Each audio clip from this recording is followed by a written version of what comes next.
ICC टी20 विश्व cup 2007 एक ऐसा टूर्नामेंट जहां खिलाड़ियों को केवल 20 ओवरों में ही अपनी प्रतिभा का सर्वश्रेष्ठ खेल दिखाना था।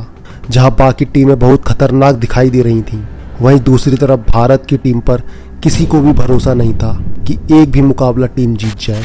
एक युवा कप्तान की निगरानी में टीम बहुत हल्की दिखाई दे रही थी।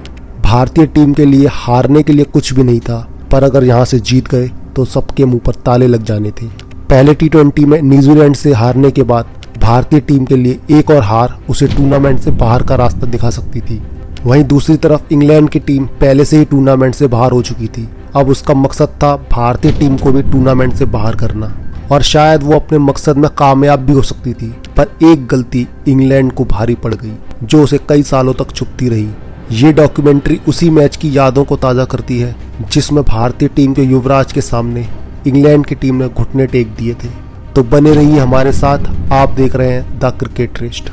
19 सितंबर 2007 डरबन का वो क्रिकेट ग्राउंड इस ऐतिहासिक मुकाबले का गवाह बना, जहां दोनों टीम के कप्तान टॉस के लिए आए और भारत ने टॉस जीतकर पहले बल्लेबाजी करने का फैसला किया। भारत की तरफ से ओपनिंग करने का जिम्मा वीरेंद्र सहवाग और गौतम गंभीर के कंधों पर था। इंग्लैंड के गेंदबाजों ने एक के बाद एक इन दोनों बल्लेबाजों का स्वागत सटीक बाउंसरों के साथ किया। शुरुआत में दोनों खिलाड़ियों को मुसीबतों का सामना करना पड़ रहा था, जिस वजह से भारत पहले पावर प्ले में केवल 41 रन ही बना पाया था। पर खुशी की बात यह थी कि भारत ने कोई भी विकेट नहीं गंवाया था। 6 ओवर खत्म होने के बाद सहवाग ने इंग्लैंड के गेंदबाजों पर कहर बरसाना शुरू किया और ग्राउंड के चारों ओर चौके और छक्कों की बरसात करना शुरू की। इंग्लैंड के गेंदबाजों को समझ नहीं आ रहा था कि सहवाग को कैसे रोका जाए। उन्हें देखा देख अब गौतम गंभीर ने भी अपने हाथ खोलना स्टार्ट किए और बड़ी चतुराई के साथ चौके बटोरे। भारत 9 ओवरों में बिना विकेट खोए 77 रन पर पहुंच गया था। अब यहां से खुद कप्तान पॉल कॉलिंगवुड ने गेंद हाथ में ली और सहवाग को लगभग अपने जाल में फंसा ही लिया था कि उन्हें जीवन दान मिल गया। सहवाग ने इस मौके का फायदा उठाया और फिर इंग्लैंड के गेंदबाजों पर दुगनी रफ्तार के साथ धावा बोला। इस करारे चौके के साथ सहवाग ने अपना अर्धशतक पूरा किया। इस दौरान भारत 11 ओवर में 98 रन पर पहुंच गया था। दोनों खिलाड़ियों ने 100 रन की पार्टनरशिप कर ली थी, लेकिन सहवाग का बल्ला आग उगल रहा था। उन्हें रोक पाना लगभग नामुमकिन सा होता जा रहा था। गौतम गंभीर भी अब उनका बखूबी साथ निभा रहे थे और उन्होंने भी इस चौके के साथ अपना अर्धशतक पूरा कर लिया। भारत का स्कोर अब 15 ओवर में 136 हो गया था। तभी अगला ओवर लेकर आए क्रिस टेम्बरेट ने सहवाग को बोल्ड करके भारत को पहला झटका दिया। सहवाग ने 68 रनों की विस्फोटक पारी खेली, जिसमें 4 चौके और 3 छक्के शामिल थे। सहवाग के आउट होते ही गौतम गंभीर भी अपना विकेट गंवा बैठे। अब इंग्लैंड मैच में वापसी करने की कगार पर पहुंच गया था। क्रीज पर अब कप्तान महेंद्र सिंह धोनी के साथ रॉबिन उथप्पा थे, लेकिन 6 रन बनाकर रॉबिन उथप्पा भी क्रिस टेम्बरेट का दूसरा शिकार बन गए। अब इंग्लैंड के पास मौका था कि भारतीय टीम पर हावी हो, लेकिन अब क्रीज पर धोनी के साथ खड़े थे युवराज सिंह। भारत इस दौरान 17 ओवर में 3 विकेट खोकर 160 रन बना चुका था। यहाँ से इन दोनों बल्लेबाजों के ऊपर दारोमदार था कि भारत को उस टारगेट तक पहुँचाना जो उसे मैच जीतकर टूर्नामेंट में आगे ले जा सके।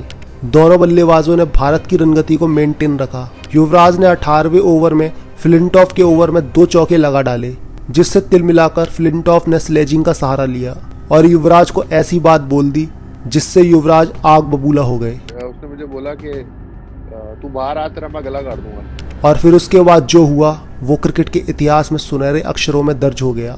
ब्रॉड के एक ही ओवर में 6 गेंदों पर 6 छक्के लगाकर युवराज ने इतिहास रच दिया। युवराज ने 12 गेंदों में 50 रन बनाकर वर्ल्ड रिकॉर्ड अपने नाम किया। फ्लिंटॉफ की वो गलती ब्रॉड पर भारी पड़ गई और इसी के साथ भारत ने 20 ओवरों में 218 रन बनाकर 219 रन का पहाड़ जैसा लक्ष्य इंग्लैंड के सामने रखा। ऐसा कहना सही नहीं था कि इंग्लैंड की टीम इस टारगेट तक नहीं पहुंच सकती थी, क्योंकि इंग्लैंड के पास भी ऐसे विस्फोटक खिलाड़ी मौजूद थे जो ऐसा कारनामा कर सकते थे। इंग्लैंड की ओर से अब ओपनिंग करने डैरेन मैडी के साथ विक्रम सोलंकी आए और दोनों ने इंग्लैंड को अच्छी शुरुआत दिलाई और बिना विकेट गंवाए पहले पावर प्ले में 51 रन बना डाले। तभी अगला ओवर लेकर आए इरफान पठान ने मैडी को आउट करके भारत को पहली सफलता दिलाई।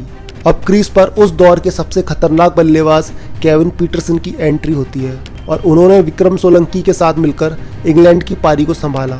इंग्लैंड 8 ओवर में 1 विकेट खोकर 74 रन बना चुका था। सोलंकी और पीटरसन भारतीय गेंदबाजों पर हावी हो रहे थे। तभी पठान ने 11वें ओवर में सोलंकी को आउट करके इंग्लैंड को दूसरा झटका दिया। अब क्रीज पर पीटरसन के साथ कप्तान पॉल कॉलिंगवुड थे और पीटरसन अपना रौद्र रूप दिखा रहे थे। ग्राउंड के हर कोने पर चौके और छक्कों की बरसात कर रहे थे।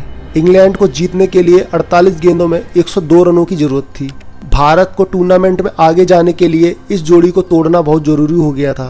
तभी कप्तान कूल ने अपने टर्मिनेटर हरभजन सिंह को गेंद थमाई और उन्होंने केविन पीटरसन को कॉट एंड बोल्ड कराकर भारत को राहत की सांस दिलाई। यहाँ से इंग्लैंड के लिए जीत मुश्किल हो गई थी क्योंकि अब उसे 35 गेंदों में 93 रन की जरूरत थी। कैप्टन पॉल कॉलिंगवुड ओवे शाह के साथ मिलकर टारगेट तक पहुंचने की कोशिश करते हैं और रन गति को बढ़ाते हैं क्योंकि इंग्लैंड को अब जीतने के लिए 24 गेंदों में 68 रन की जरूरत थी और विकेट गिरते चले जा रहे थे। इंग्लैंड की टीम 20 ओवर में 200 रन ही बना पाई और भारत यह मैच 18 रन से जीत जाता है। पूरा इंग्लैंड और खुद फ्लिंटॉफ भी सोच रहे होंगे अगर उस दिन वो युवराज से ना भिड़ते तो 6 छक्के भी ना लगते तो शायद इंग्लैंड मैच जीत जाता। खैर वो कहते हैं ना, जो चीज़ जब होनी होती है तो वो होकर ही रहती है, कोई भी उसे रोक नहीं सकता। और अब इंग्लैंड को हराकर भारत अपना अगला मुकाबला साउथ अफ्रीका के साथ खेलता है। अगर आप चाहते हैं भारत और साउथ अफ्रीका के बीच खेले गए 2007 के उस T20 मैच का वीडियो भी हम लेकर आए तो हमें कमेंट करके ज़रूर बताएं। और अभी तक आपने हमारे चैनल को सब्सक्राइब नहीं किया है तो चैनल को सब्सक्राइब करके बेल आइकन दबाना ना भूलें। धन्यवाद।